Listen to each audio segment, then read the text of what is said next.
Moi, je suis Jonas Segla, expert en intelligence financière et en stratégie d'entreprise. Puis, en même temps, membre du RJBD, le réseau des jeunes béninois de la diaspora. Je commencerai par dire que j'ai vu autour de moi des gens qui ont été brillants à l'école, mais qui échouent dans la vie. Ils ont de très bonnes notes à l'école, ils sont hyper brillants, mais dans la vie, ils ne réussissent pas. Et j'ai vu des gens qui, au soir de leur vie, se plaignent et regrettent la mauvaise gestion des finances. Voilà pourquoi le sujet m'a particulièrement intéressé, parce que moi-même, à un moment donné, j'ai été victime de mon ignorance. Et je me suis dit, parce que j'ai découvert que si j'avais été financièrement intelligent un peu plus tôt, il y a des opportunités que j'aurais pu saisir. Voilà pourquoi j'ai fait des recherches sur l'intelligence financière et que je partage aujourd'hui avec les jeunes de WIDA. Et le thème est intitulé Éveil en intelligence financière et déclic entrepreneurial. Donc, on a parlé d'intelligence financière et on a parlé d'entrepreneuriat. Voilà. Oui, quand on parle de finances, même si vous êtes gamin, à partir du moment où vous savez raisonner, ça vous intéresse. La formation, je me dis qu'elle rencontre, elle connaît déjà un succès. On a déjà formé des gens à ça, et puis arrivé ici, on découvre qu'ils sont intéressés quand on parle de finances, puisqu'on parle de comment gagner davantage d'argent en s'appuyant sur Internet. Les métiers que Internet a générés sont nombreux, ces métiers sont nombreux. Donc, grâce aux réseaux sociaux, grâce à Internet, les gens se font plus d'argent que d'habitude et on s'est dit, bon, voilà, il faut qu'on en parle. Et quand vous gagnez de l'argent, il faut le protéger.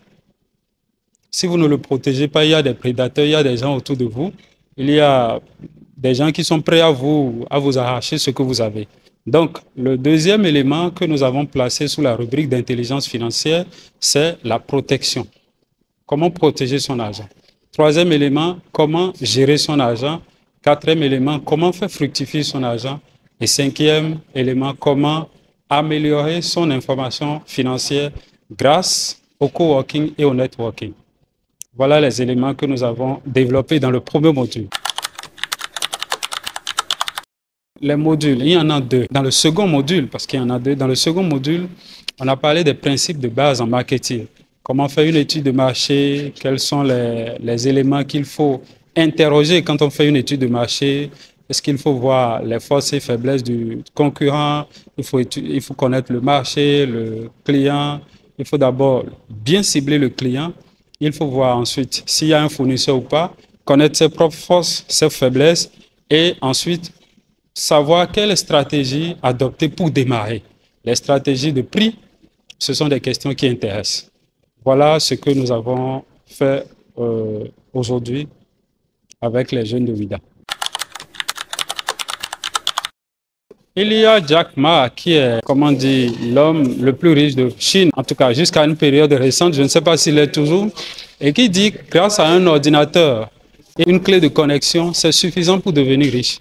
Si vous avez déjà une connexion de qualité, que vous avez un téléphone ou un ordinateur, cela suffit largement pour vous rendre riche. Il suffit de connaître le copywriting, de connaître le community management, de connaître le closing, de connaître plein de choses qui sont reliées à Internet. Et si vous savez vendre, ça marche, ça passe plus rapidement. Donc la jeunesse de WIDA peut en profiter. Il suffit juste d'avoir une connexion de qualité et d'avoir un téléphone ou un ordinateur et ça peut aller.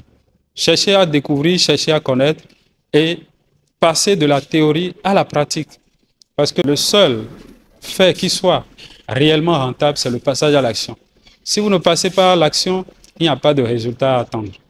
Voilà ce que je peux dire.